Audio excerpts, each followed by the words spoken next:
Yo sí que estoy convencido de que este va a ser el primero, desde luego no va a ser el último, va a ser el primero de muchos, siempre que contemos con el apoyo entusiasta y el trabajo de todas las personas que han hecho posible que hoy nos encontremos aquí, y por supuesto con lo más importante que son ustedes, ¿no?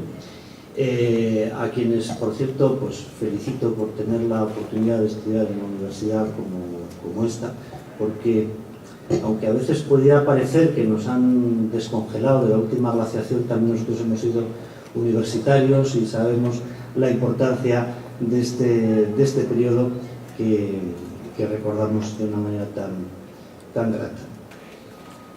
Si ustedes dijeran dónde han estado, pues hemos estado en el Campus FAES. ¿Y de qué han hablado? Pues de las ideas en política. Pues podrían decir, ¿y qué han dicho? Dice, pues que son partidarios. Nosotros en general somos partidarios de las ideas en política, estamos aquí para esto y, como decía Luis, no hay que insistir mucho en la importancia de este tema. Ahora bien, tenemos que hablar de las ideas en política en un momento en el que la política, yo creo que está especialmente desprestigiada.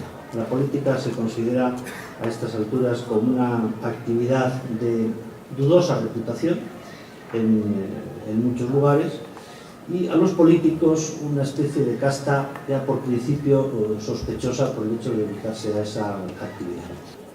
En todo caso, la política se presenta casi en el mejor de los casos como una especie de mal necesario, que entre otras cosas en este momento sirve para que sociedades profundamente afectadas por la crisis, una de ellas puede ser la española, pues descarguen su ira y sus reproches que naturalmente tienen en muchos casos un fundamento claro en la realidad.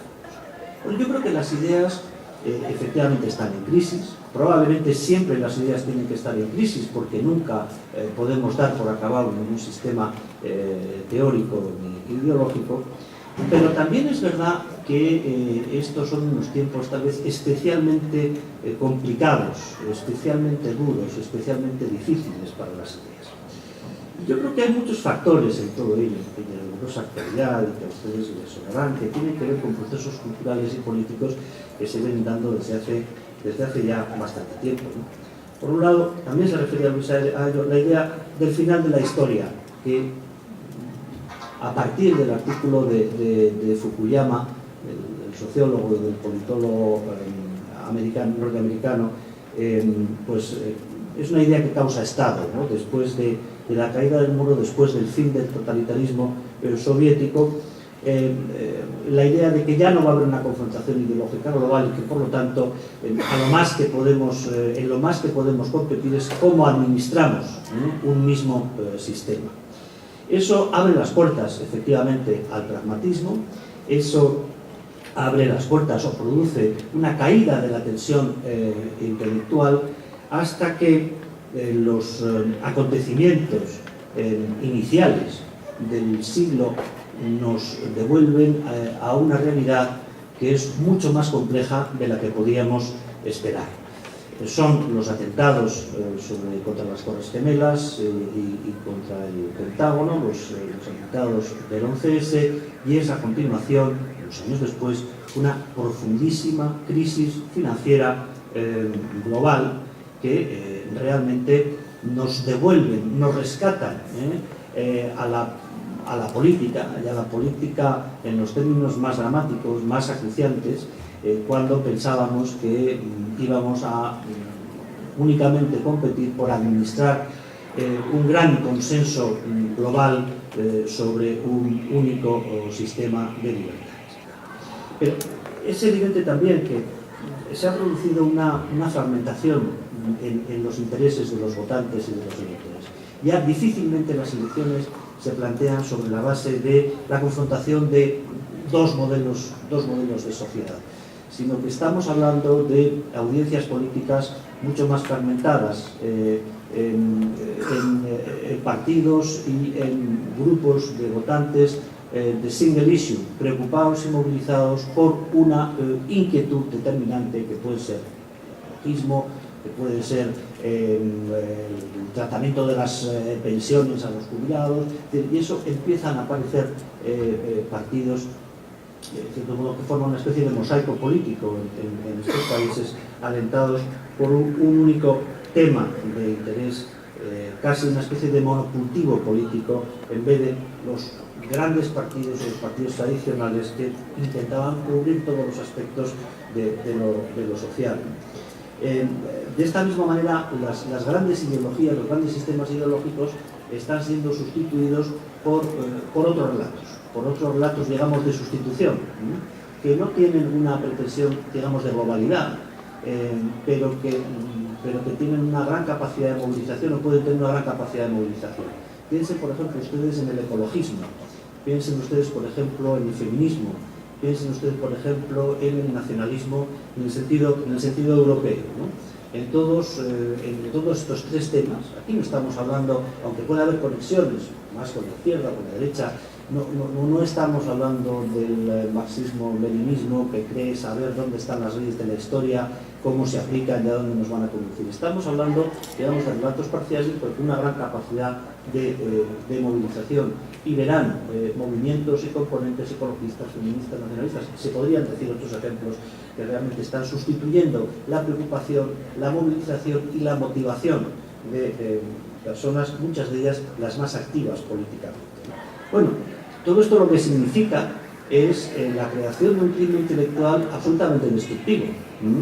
Es decir, si al final la familia es un artefacto de dominación machista, si al final la educación no es más que un artificio para que unas clases se impongan a las otras, si el lenguaje lo que hace es encubrir realidades de poder y no es un sistema que sirve para comunicarnos, si al final el propio lenguaje no tiene sentido, ustedes prueben a repetir mucho una palabra, muy rápidamente y muy seguido una palabra, y verán cómo pierde el sentido. Eso es un juego que todos hemos hecho de pequeños en algún momento, pierde el sentido. Por lo tanto, si nada carece de sentido, al final, ¿qué es lo que cabe? Soluciones individuales. Es decir, que cada uno intente vivir su vida como mejor pueda y que adopte sus decisiones vitales en función de un concepto de libertad que también ha cambiado y ha cambiado radicalmente. La libertad en las ideas políticas, digamos que tradicionales, se asociaba siempre con grandes empresas colectivas. Se hablaba de libertad y se hablaba de liberación. El sentido de la libertad en los tiempos actuales, en la evolución en nuestro entorno cultural, se ha privatizado. La libertad se ha convertido en algo privado que solo concierne al individuo y que además no significa una libertad en el sentido político. En sociedades con un cierto nivel de prosperidad, pues claro, ya nadie sale a la calle reclamando el derecho de voto, o el derecho de expresión, el derecho de manifestación. Se entiende la libertad como transgresión individual, como una capacidad, como el derecho, digamos, ilimitado y sin restricciones a la expresión de todo tipo de deseos, ¿no? Y al final la libertad la reivindicación de la libertad se convierte en la reivindicación de la identidad, ¿no? Bueno, yo creo que en todo esto hay algunas cosas que son extraordinariamente respetables y que además tenemos que tener absolutamente en cuenta todos los que tenemos inquietudes políticas. Vivimos en democracias representativas que tienen que dirigirse a grandes masas de población, afortunadamente, porque eso significa que hay mucha gente, que el derecho de voto es universal y por tanto los medios de comunicación que tienen su propio lenguaje son un elemento indispensable a la hora de hacer política. Otra cosa será la tiranía mediática. Y es evidente que existen nuevas sensibilidades, nuevos problemas y una nueva conciencia que se está desarrollando a nivel global, a la que hay que dar respuesta también desde las ideas. La preocupación medioambiental es una realidad, y una realidad atendible y valiosa. Que nos tenga que llevar al ecologismo es otra cuestión, pero hay que dar respuesta a esa preocupación, de la misma manera que hay que dar respuesta a aspiraciones expresadas desde lo que es un feminismo que no hay por qué compartirlo, pero que pueden expresar una reivindicación ante la que no se puede tener los ojos cerrados, forma parte de la política moderna y forma parte del enriquecimiento que un discurso político que quiere merecer la confianza del mayor número de ciudadanos tiene que articular. Ahora bien, no hay que confundir el cómo se hace la política con la política que hay que hacer. No hay que confundir la forma con el fondo. Y por otra parte, es verdad que no vamos a derramar muchas lágrimas, porque, por ejemplo, el comunismo, el gran relato político del siglo XX, y digo lo de gran, es decir, por sus consecuencias, haya caído.